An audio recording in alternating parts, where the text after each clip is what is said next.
샬롬 샬롬 샬롬 샬롬 샬롬. 하나님 사랑합니다. 여러분 저 안에서 사랑합니다. 오늘 역대상 18장 말씀 함께 봅니다. 18장에서는 하나님 중심주의로 이스라엘 왕국을 통치한 다윗이 얼마나 번영을 누리는지 그 내용을 보여줍니다. 다윗은 정복사업을 왕성히 펴서 고대 중분동의 강자로 부상하죠.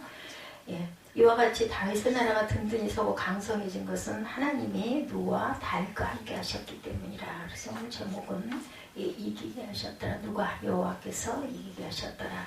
6절과 13절에 반복해서 나오죠. 다윗이 어디로 가든지 여호와께서 이기게 하셨더라. 그리고 13절에도 다윗이 어디로 가든지 여호와께서 이기게 하셨더라. 오늘 1절에서 13절까지 내용이죠. 네 나라를 정복합니다. 블레셋을 정복하죠. 다윗은 하나님과 깊은 교제를 가진 후에 하나님의 힘과 용기로 적들을 쳐서 굴복시키죠. 먼저 그는 사사시대부터 이스라엘 국가의 위협이 되었던 블레셋을 공격해서 가드와 그 동네를 빼앗습니다. 가드는 블레셋의 수도죠. 이로써 다윗은 이스라엘의 굴레와 걸림돌이 되었던 블레셋을 완전히 정복하게 됩니다. 가드는 한때 다윗의 은신처이기도 했습니다. 사무엘상 27장 4절에 증거합니다. 다윗이 가드에 도망한 것을 어떤 사람이 사울에게 전하며 사울이 다시는 그를 수색하지 아니하리라.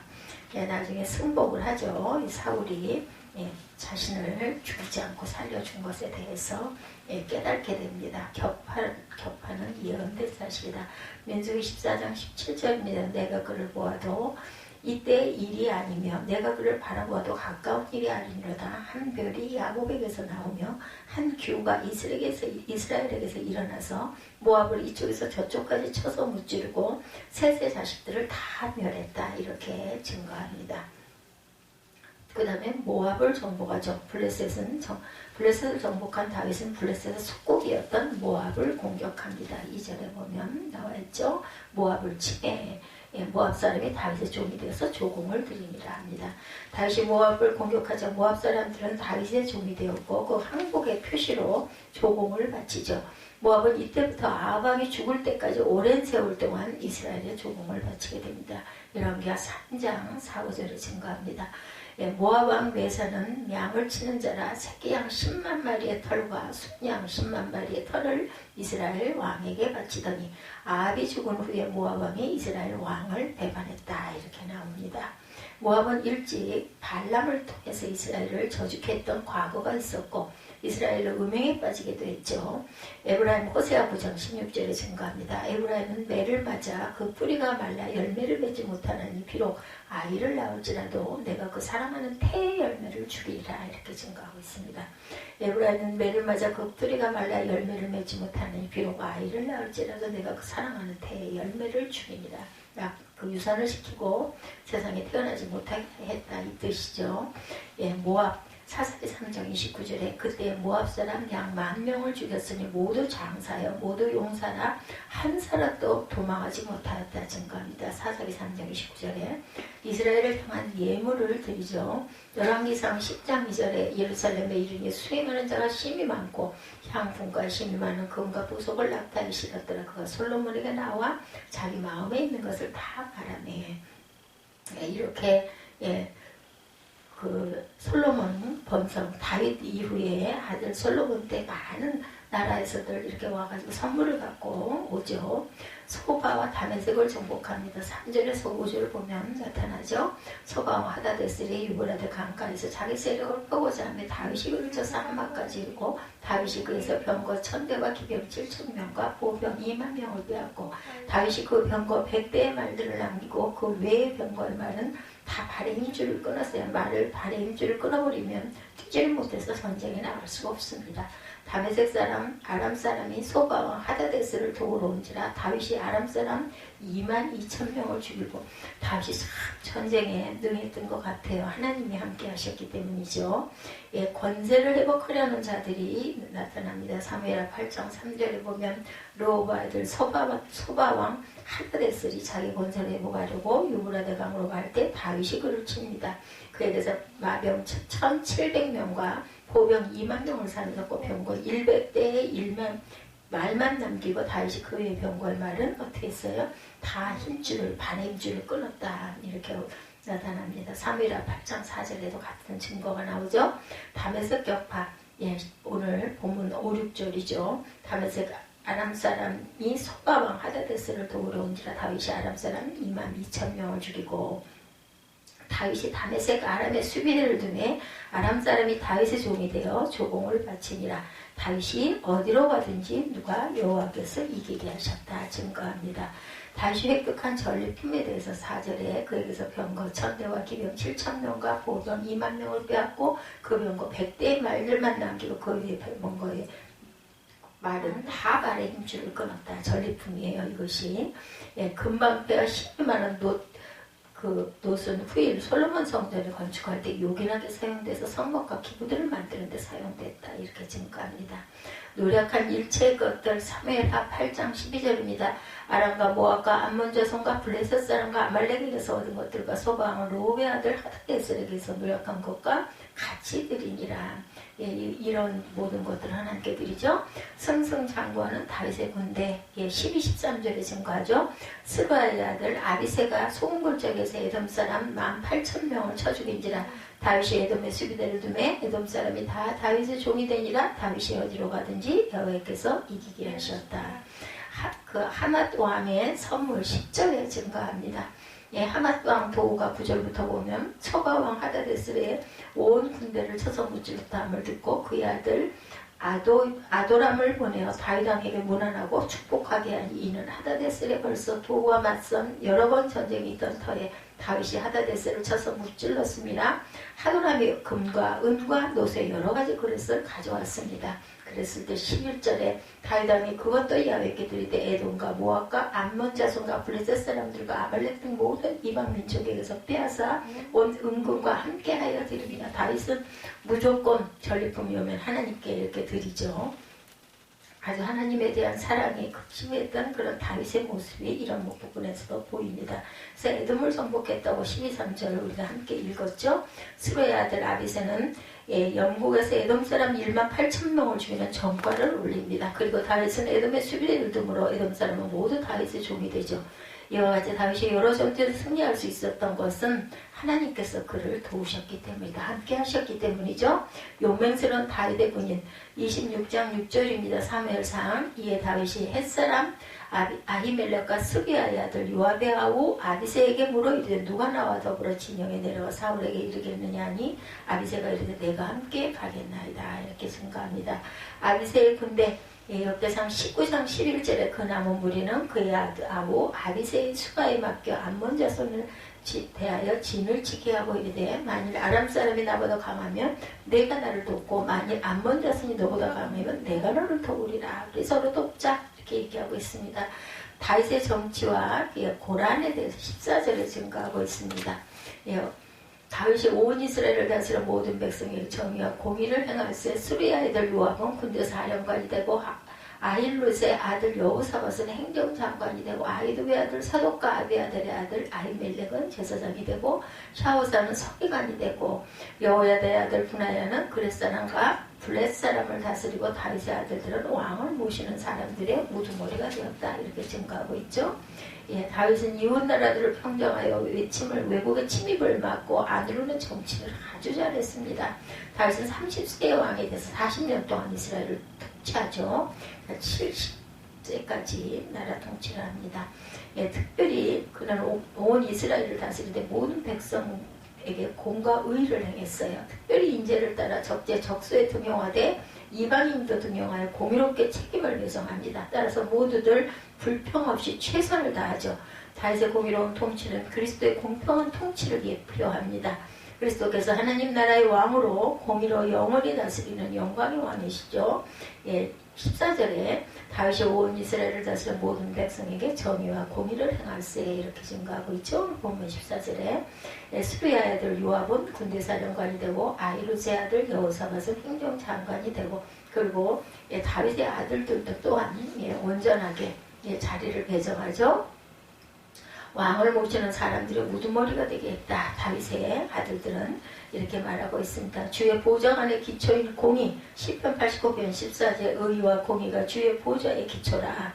인자함과 진실함이 주 앞에 있나이다. 이렇게 고백되어 있습니다. 시편에 역대상 14절에도 온 이스라엘을 다스려 모든 백성에게 정의와 공의를 행했다라고 말하죠. 다윗의 군대 장관과 사관에 대해서 15절에 증거하고 있죠. 수레의 아들 요압은 군대 사령관이 되고 아일롯의 아들 여호사밧은 행정장관이 되었다. 다윗 왕은 통치 조직을 정비하면서 군대 장관의 요압 장군을 임명하죠. 요압은 다윗 왕의 누이 수르야의 아들이었습니다. 그리고 아일롯의 아들 여호사밧을 사관에 임명하죠. 사관이라 하면 왕국에서 일어나는 모든 공적인 일을 기록하는 관리를 말합니다. 그래서 사관은 왕국의 의식과 직위, 임명 등에 대해 주관하며 특히 왕에게 여러 가지 정보를 알려주는 중요한 일을 담당합니다. 두목된 자, 역대상 11장 6절에 고멜의 자손은 아스그나스와 다바스과 도갈마요, 야외하나 자손은 에르사와 다시스와 기띵과 도다님이더라. 여호사밧은 사관이 되었다. 15절이죠. 스루의 아들 요압은 요압장군, 군대 사령관이 되고 아일롯의 아들 여호사밧은 행정장관이 되었다 증거합니다. 다윗의 제사장과 서기관과 대신들에 대해서 16절에 말씀하고 있죠. 다윗은 자신의 내각 중 제사장직에는 사독과 아비멜렉을, 서기관에는 샤워사를 임명합니다. 서기관은 사건과 함께 궁정의 중요 사건을 기록하는 높은 직책이었죠. 그리고 여호야다의 아들 분하야는 그렛사람과 블렛사람을 관할케 하고 다윗의 아들들은 왕을 모셔 대신이 되게 합니다. 아이두베 아들 사독에 대해서 사무엘하 8장 17절에 아이두베 아들 사독과 아비아달의 아들 아히멜렉은 제사장이 되고 스라야는 서기관이 되었다. 분하야는 그렛과 블렛사람을 관할하죠. 사무엘하 8장 18절입니다. 여호야의 아들 분하야는 그렛사람과 블렛사람을 관할하고 다윗의 아들들은 대신이 되니라 같이 기록되어 있습니다. 다윗은 많은 전쟁에서 승리해서 영토 확장은 물론 많은 전리품까지 획득합니다.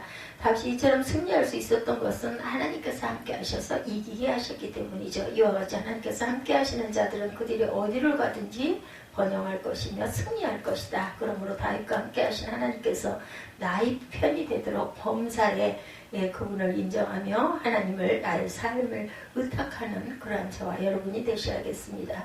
고사성어 가운데 승승장구라는 말이 있죠. 싸움에서 이긴 기세를 타고 계속 적을 물리친다라는 뜻입니다. 그러니까 한번 승기를 잡아 계속 연전연승을 해간다. 승승장구한다. 오늘 본문 이야기는 한마디로 다윗의 승승장구의 이야기입니다. 1절을 보면 다윗이 블레셋을 완전히 정복했죠. 블레셋은 마지막까지 가나안 땅에 남아 이스라엘을 괴롭혔던 세력이죠. 이제 비로소 이스라엘이 가나안 땅을 온전히 차지하게 됩니다. 다음으로 2절을 보면 다윗이 모압을 쳐서 굴복시킵니다. 이스라엘이 가나안을 넘어 요단 동편까지 지경을 넓혀가기 시작했다라고 증거하죠. 또 3절에서 8절까지 다윗이 하다데셀을 중심으로 한 아람의 연합군을 격파했다라는 것입니다.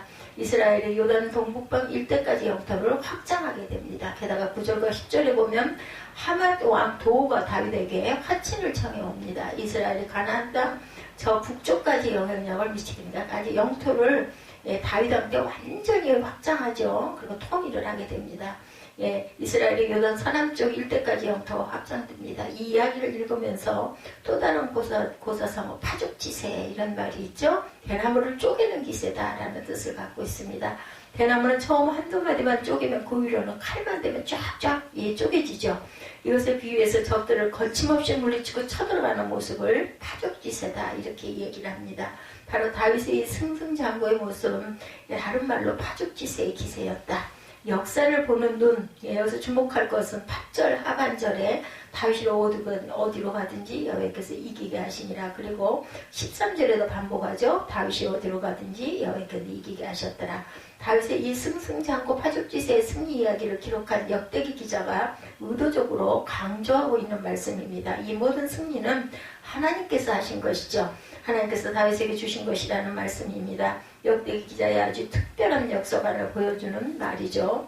역사관이라는 것은 역사를 보는 관점의 말 그대로 그죠? 현대 역사학의 대부인 카라는 분은 역사는 무엇인가 라는 책에서 이런 말을 합니다. 역사는 어떤 사건이 있을 때 그것을 기록하는 역사가 어떤 관점을 가지고 해석하고 기술하느냐에 따라서 결정된다. 예, 과거에 어떤 사건이 일어났다면 그것은 하나의 사실, 팩트라고 얘기하죠. 그런데 역사가 자신의 역사관으로 이 사실을 해석하고 그것을 기록했을 때 역사가 된다는 것입니다. 그러니까 어떤 사실에 대해 어떤 역사관으로 바라보느냐에 따라서 그 역사는 얼마든지 달라질 수가 있다는, 참 역사학자들의 그 임무가 큽니다. 그런 면으로 보면. 그러니까 그때 다윗이 있을 때는 사관이 그것을 기록하죠. 오늘 본문에 보면 역대기 기자는 철저하게 하나님 중심의 역사관으로 다윗의 그 승리에 대한 것을 기록하고 있습니다. 분명히 이런 승승장구의 승전보에는 아주 특별한 승리의 요인이 있죠. 먼저 다윗의 탁월한 리더십이 있습니다. 백성들에게 비전을 제시해서 마음을 하나로 모으죠. 정복전쟁의 큰 그림을 그리고 치밀한 전략을 짭니다. 또한 이 전쟁을 치르는 동안 지도자다운 감동적인 에피소드도 있었을 것인데 역대기 기자는 그 어느 하나도 기록하지 않습니다. 그것들의 관심이 초점이 아니기 때문이죠. 또한 각 전쟁마다 전쟁의 영웅들이 있었을 것입니다. 그들의 목숨을 건 희생이 있었을 거죠. 그리고 감동적인 충성의 이야기도 있었을 것인데 백성들의 일사불란한 그 지원과 감동적인 헌신의 이야기들도 있었을 것이나 역대기 기자는 어느 하나도 기록하고 있지 않는 특징이 있습니다. 그것들도 관심의 초점이 아니기 때문이죠. 역대기 기자의 관심의 초점은 오직 하나님께만 맞춰져 있습니다. 그래서 이 모든 승승장구 파죽지세의 승전보의 승리의 요인은 한마디로 누가 다윗이 어디로 가든지 여호와께서 이기게 하셨다. 한마디로 하나님께서 이기게 하셨다는 거죠. 이것이 역대기 기자의 역사관입니다. 우리에게 이런 역사를 바라보는 눈이 필요하죠. 이런 우리의 신앙 고백이기도 하죠. 믿는 자들의 이런 세상을 바라보는 눈, 인생을 바라보는 눈이 온전한 눈이 필요하죠. 그 안에 하나님의 계심을 보는 눈, 그 안에 하나님께서 주인공이심을 보는 눈과 마음이 필요합니다. 그래서 무엇인가를 이루게 됐으면 하나님께서 이루게 하셨다라고 고백할 수 있어야 합니다. 우리의 신앙 고백이죠.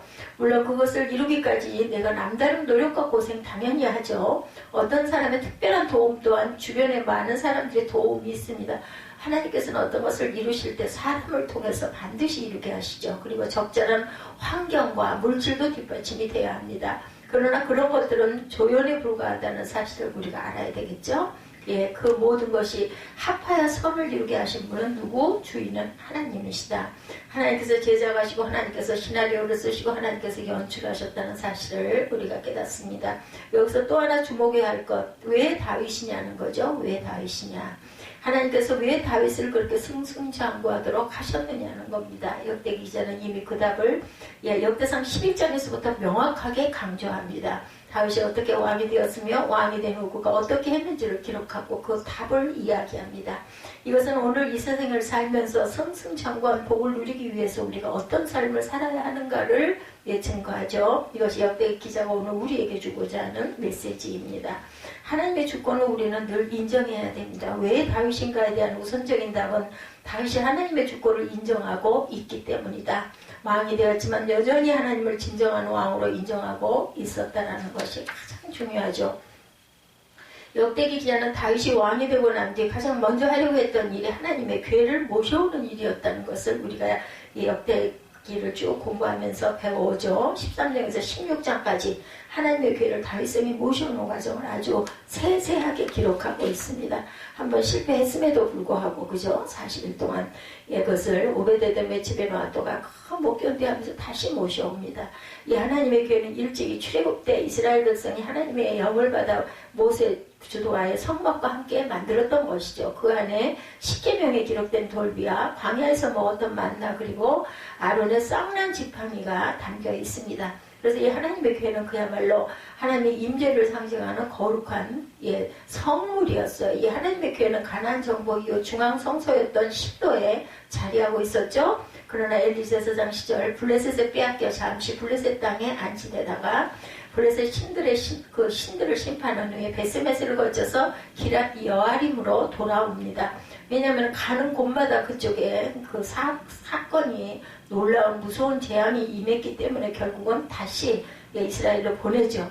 안타깝게도 이 하나님의 괴가 기랏 여아림 아비나답이라는 사람의 집에 무려 70년 동안이나 방치가 되었어요. 특히 사울왕은 자신이 왕이 된 뒤에도 이 하나님의 교회를 거들떠보지도 않았습니다. 믿음이 부족한 거죠. 하나님께 버림받아 죽게 되었고 왕조와 다윗에게로 넘어오게 된 이유 중에 아주 가장 큰 중요한 이유가 되기도 했습니다. 이제 다윗은 늘 이 사실을 안타깝게 생각하죠. 그래서 왕이 되자마자 제일 먼저 하나님의 교회를 모셔올 생각을 합니다. 13장 3절이죠. 역대상 우리가 하나님의 교회를 우리에게로 옮겨오자 사울 때는 우리가 교회 앞에서 묻지 아니하였느니라. 다윗이 이스라엘의 지휘관과 백성들이 하나님의 교회를 모셔오자고 설득하면서 했던 말입니다. 이 말씀 속에서 다윗이 왜 하나님의 교회를 모셔오려 했는지를 발견할 수가 있는데, 한마디로 말하면 하나님의 교회 앞에서 하나님의 뜻을 묻기 위해서 하나님의 교회를 모셔오자. 다윗은 드디어 이스라엘의 왕이 되었죠. 자기가 자기 뜻을 마음껏 펼칠 수 있게 됐어요. 긴 세월 동안 쫓겨다니고 그저 죽을 고비를 수도 없이 넘기고 정말 뭐라고 기적적으로 왕이 됩니다. 자기 뜻대로도 이제 뭐든지 할 수 있는 때가 됐어요. 그런데 다윗은 하나님의 교회를 모셔오자는 것이 첫 번째 그 사명이기도 했죠. 그리고 하나님의 교회 앞에서 하나님의 뜻을 묻습니다. 하나님을 자신의 왕이요 이스라엘의 진정한 왕으로 모시고자 한 거죠. 어떤 그 중견에서를 경영하는 장로님이 하시는 말씀입니다. 이분이 한 문화선교단체를 후원하고 계셨다고 그래요. 당신의 이름은 물론이고 회사에 대한 아무런 소개도 없이 그야말로 빚도 없이 이름도 없이 후원을 하고 계셨다고 그러죠. 또 오랫동안 꾸준히 그리고 정말 큰 규모의 후원을 하고 계셨다고 그래요. 이름도 없이 전혀 누구라는 걸 밝히지도 않고 넌지시 그분에게 물었다고 그래요. 어떻게 그렇게 하실 수 있었습니까? 장로님, 그분의 대답은 어디 그 회사가 제 것인가요? 하나님께서 세우게 하셨고 하나님께서 오늘까지 이끌어 오신 걸요. 저는 다만 심부름꾼입니다. 그런데 하나님께서 후원하라 하시니 후원할 밖에요. 참 이러기 쉽지 않죠. 이분에게서 오늘의 다윗을 보았다. 이런 간증이 있었습니다. 자, 여기서 사장이지만 하나님을 사장으로 모시고 있었던 거죠. 그리고 하나님께서 그런 마음을 귀히 여기셔서 이렇게 회사를 승승장구하게 하시는구나 라는 생각을 하게 되고, 그래서 이름도 없이 빚도 없이 그렇게 큰 후원을 하고 있었고, 그건 내 것이 아니다. 나는 청지기일 뿐이다. 이런 고백이죠. 우리 그리스도인들은 하나님의 주권을 이렇게 인정하며 살아야 합니다. 내가 한 것이 아니라 하나님께서 하게 하셨고 나는 그저 심부름꾼이다. 하나님께서 내 인생의 주인이심을 인정하며 살아야 합니다. 우리가 사는 삶 또한 마찬가지죠. 하나님께서 우리 가정, 우리 교회, 우리 회사 그리고 우리나라의 주인이심을 항상 인정하고 살아야 되겠다. 하나님께 대한 온전한 헌신이 있겠죠. 이런 자들에게는. 왜 다윗인가에 대한 또 하나의 답은 다윗이 하나님께 온전히 헌신하려고 했기 때문이다. 하나님의 주권을 첫째는 인정을 했고 두 번째는 하나님께 대한 온전한 헌신을 할 수밖에 없는 그런 상황이 되죠. 다윗은 왕이 된 후에도 여전히 온전히 하나님께 헌신하고자 합니다. 역대기 기자는 다윗이 하나님의 교회를 모셔드린 후에 어떻게 했는지를 기록하죠. 역시 주된 관심은 다윗이 하나님 앞에서 어떻게 했느냐. 16장에 보면 다윗은 하나님께 제사부터 드리죠. 하나님의 교회를 모셔놓고 제일 먼저 한 일이 제사를 드리는 일, 그리고 몇 발 갈 때마다 춤을 추고 제단을 드리고 그렇게 하죠. 다윗의 헌신은 제일 먼저 예배에 최선을 다했다. 자신이 왕이 된 후에도 모든 일을 다 제쳐놓고 예배드리는 일에 헌신합니다. 이것이 다윗의 승승장구의 소중한 비결 가운데 하나다. 하나님의 백성들은 예배의 성공에 인생에 성공할 수가 있습니다. 하나님의 백성들은 예배에 실패하면 결코 인생에 성공할 수가 없다는 것. 특히 성공한 뒤에도 계속 예배에 성공해야 성공이 승승장구할 수 있다. 사울의 경우를 보면 왕이 된 후 예배에 실패하죠. 왕이 되기 전에는 예배에 성공했습니다. 그래서 왕이 됐어요. 뽑혔어요. 그렇죠? 그런데 왕이 된 후에 예배에 실패합니다. 그래서 그의 성공은 거기서 끝이 나죠. 우리가 예배에 모든 우리 사활을 걸어야 되겠다. 성공해서 바빠져도 예배에 실패해서는 절대 안 되고, 성공해서 바빠져도 계속 예배에 성공해야 된다. 그래야 승승장구할 수가 있다.